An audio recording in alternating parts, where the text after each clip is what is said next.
สวัสดีเพื่อนๆทุกคนค่ะ ยินดีต้อนรับเข้าสู่ช่อง Thai Listening Hub ช่วงนี้ประเทศไทยเริ่มเข้าสู่ฤดูร้อนแล้ว เลยขอมากับเรื่องราวที่เข้ากับอากาศในตอนนี้กันค่ะ เรื่องสั้นเรื่องนี้มีชื่อว่ารถไอติมจอมหายตัว เราจะเล่าแบบช้าๆและชัดเจนค่ะ บทเรียนนี้เหมาะสำหรับผู้เริ่มต้นระดับ beginner โดยเฉพาะ และเมื่อคุณดูจนจบ คุณจะได้เรียนรู้คำศัพท์ใหม่มากกว่า 50 คำ พร้อมเกร็ดความรู้เรื่องการใช้ภาษาไทยในชีวิตจริงค่ะ ถ้าพร้อมแล้ว เราไปเริ่มฟังกันเลยค่ะ You're listening to Thai Listening Hub, your home for real Thai listening. ในหมู่บ้านแห่งหนึ่ง ทุกวัน เวลา บ่ายโมง เด็กๆจะได้ยินเสียง นี่คือเสียงกระดิ่งของรถไอศกรีม แต่รถไอศกรีมคันนี้ วิ่งเร็วมาก เด็กๆวิ่งตาม ก็วิ่งไม่ทัน เด็กๆตะโกนเรียก ไอติม ไอติม แต่รถไอศกรีม ก็ไม่จอด เด็กๆจึงเรียกรถคันนี้ว่า รถไอติม จอมหายตัว วันหนึ่ง อากาศร้อนมาก มีเด็กชายคนหนึ่ง ชื่อ ต้น อยู่ในบ้าน เขารู้สึกอยากกินไอศกรีมมาก ทันใดนั้น เขาก็ได้ยินเสียง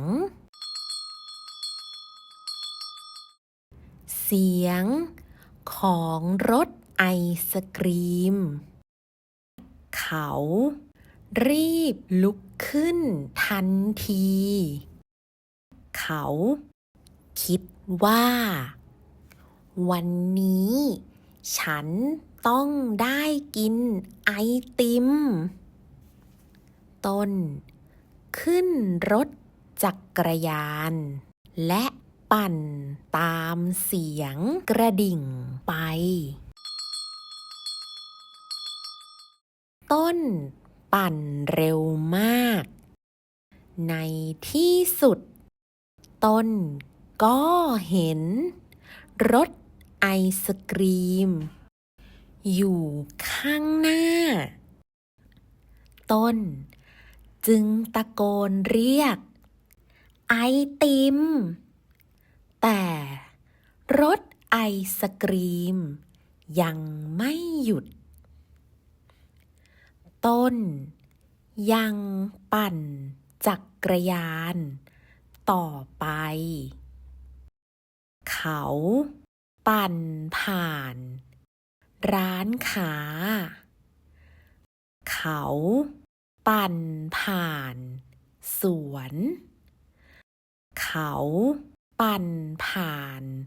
โรงเรียน เขาปั่นไปไกลมาก ในที่สุด รถไอศกรีม ก็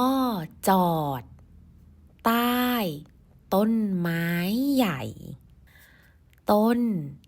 ปั่นตามมาทันแล้ว ตอนนี้เขาเหนื่อยมาก ต้นมองไปที่รถ ไอศกรีมและเห็นคุณลุงคนหนึ่งต้นพูดว่าลุงครับแต่คุณลุงไม่ได้ยินและไม่ได้หันมามองต้นจึงเรียกอีกครั้งลุงครับคราวนี้คุณลุงตกใจคุณลุงหันมามองต้นแล้วถามว่ากินอะไรดีลูกต้นพูดว่าผมขอไอติมช็อกโกแลตใส่ขนมปังครับแล้วต้นก็ถามว่า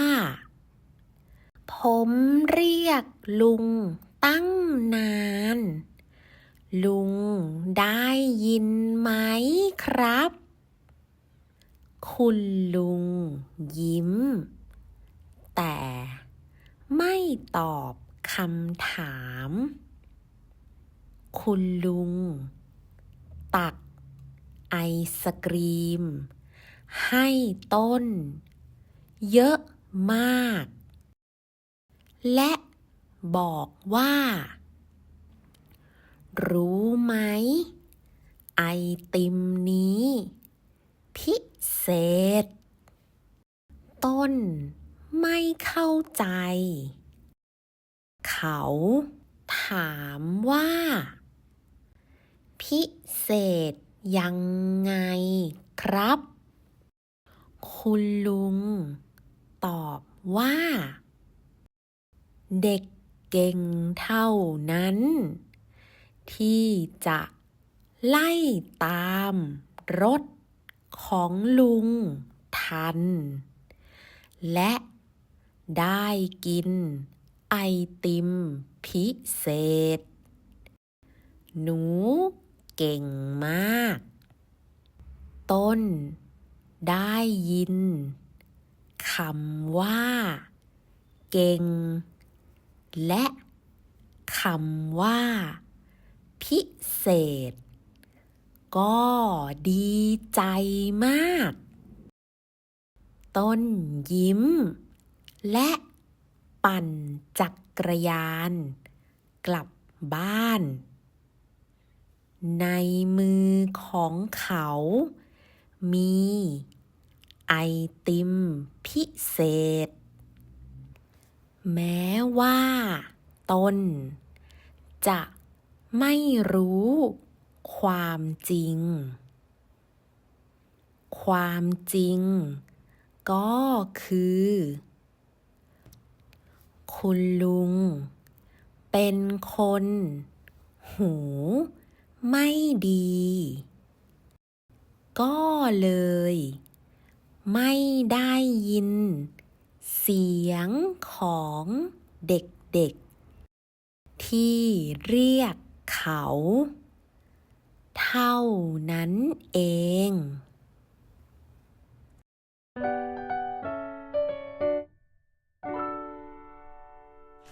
จบแล้วค่ะสำหรับเรื่องราวของรถไอติมจอมหายตัวเรามาดูคำศัพท์ที่เราได้เรียนรู้จากเรื่องนี้กันค่ะหมู่บ้านรถไอศกรีมคันวันเวลาบ่ายโมงเด็กเสียงกระดิ่งบ้านจักรยานร้านค้าสวนโรงเรียนต ต้นไม้ ลุง ขนมปัง พิเศษ ความจริง หู มี ได้ยิน วิ่ง มองหา ตาม ทัน ตะโกน เรียก จอด รอ รู้สึก อยาก กิน ลุกขึ้น คิด ปั่น เห็น หยุด ผ่าน ถาม หัน ตอบ ยิ้ม ตัก บอก เข้าใจ เร็ว ร้อน เหนื่อย เก่ง จอม สำหรับเกร็ดความรู้ในวันนี้ เราจะมาพูดถึงเรื่องการเรียกไอศครีมในภาษาไทยกันค่ะ เชื่อว่าทุกคนคงสังเกตว่า